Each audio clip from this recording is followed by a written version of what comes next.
باپ اور بیٹے اور روح القدس کے نام میں آمین۔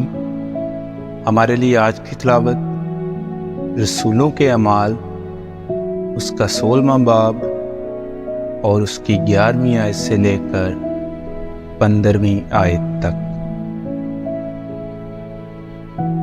پس ترواس سے جہاز پر روانہ ہو کر ہم سیدھے ساموتراکیہ میں اور دوسرے دن ناپلس میں اور وہاں سے فلپی میں جو مقدونیہ کے اس تقسیم شدہ علاقے کا صدر اور رومیوں کی بستی ہے، ہم کچھ دن اسی شہر میں رہے اور سبت کے دن ہم پھاٹک کے باہر ندی کے کنارے گئے، جہاں سمجھے کہ یہ جائے عبادت ہوگی، اور بیٹھ کر ان عورتوں سے جو اکٹھی ہوئی تھیں باتیں کرنے لگے۔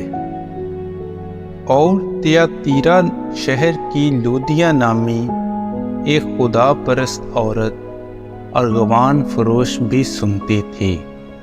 اس کا دل خداوند نے کھولا کہ پولوس کی باتوں پر جی لگائے، اور جب اس نے اپنے گھرانے سمیت بپتسمہ پایا تو منت کر کے کہا، اگر تم مجھے خداوند کی ایماندار بندی سمجھتے ہو تو میرے گھر چل کر رہو، اور اس نے ہمیں مجبور کیا۔